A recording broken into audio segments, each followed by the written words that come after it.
కర్నూలులో ప్రభుత్వ పథకాలకు మహానీయుల పేర్లు పెట్టడాన్ని స్వాగతిస్తూ జనసేన నాయకులు సంబరాలు చేసుకున్నారు.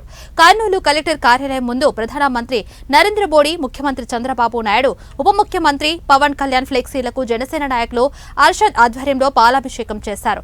రాష్ట్రంలో రామరాజ్యం కొనసాగుతుందనడానికి ఇదే నిదర్శనమని వారు తెలిపారు. ముఖ్యమంత్రి చంద్రబాబు నాయుడు ఆధ్వర్యంలో మంచి పాలన అందిస్తుంటే కొందరు విమర్శలు చేయడాన్ని వారు తప్పుపట్టారు.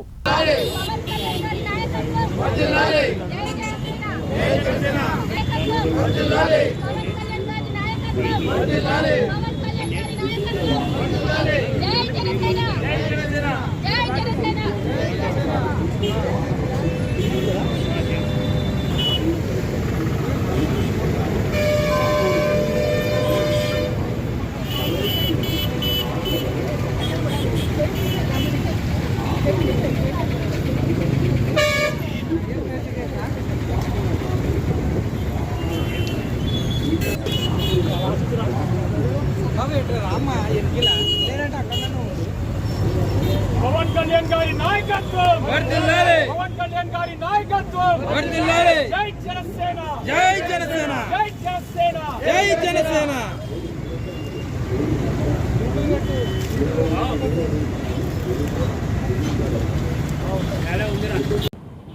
రాష్ట్రం ప్రగతి పదంలో నడుస్తుంది.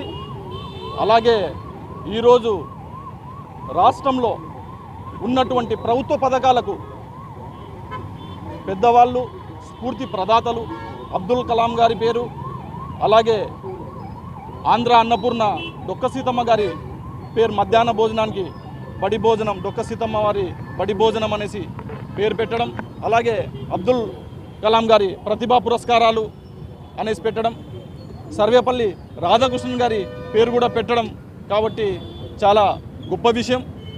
ఈ విషయం సందర్భంగా రాష్ట్ర ముఖ్యమంత్రికి, అలాగే ఉప ముఖ్యమంత్రి అయినటువంటి పవన్ కళ్యాణ్ గారికి, చంద్రబాబు నాయుడు గారికి మేము కర్నూలు జనసేన పార్టీన అభినందన తెలియజేస్తూ ఈరోజు స్ఫూర్తి ప్రదాతల పేర్లు పెట్టినందుకు ప్రభుత్వ పథకాలకు మేము ఈరోజు వచ్చేసి పాలాభిషేకం చేయడం జరిగింది. జనసేన పార్టీలో ఒక వీర మహిళగా నేను మాట్లాడుతున్నాను. ఈరోజు ఒక ప్రభుత్వ పథకానికి ఒక మహిళ పేరుని పెట్టడం అనేది మా మహిళల్లో చాలా చైతన్యం తెచ్చింది. ఈ చైతన్యానికి ఇంకా మేము పాలాభిషేకమే కాదు, ఇంకా ఏం చేసినా కానీ అది తక్కువనే అవుతుంది మాకు. ఇది ప్రజాస్వామ్యం అని మనకు ఎప్పుడు తెలుస్తుంది అని అంటే ఇలా మహిళలు బహిరంగంగా ముందుకొచ్చి ఇలాంటి కార్యక్రమాల్లో పాల్గొన్నప్పుడే మాకు ప్రజాస్వామ్యంలో మేము బతుకుతున్నాము అనేది మేము అర్థం చేసుకొని ఈరోజు మేము ముందుకు వచ్చాము. ఇక ఏమీ ఆలోచించేది లేదండి. ఇది రామరాజ్యం, ఇది ప్రజాస్వామ్యం, ఇది ఇంకొచ్చేసింది.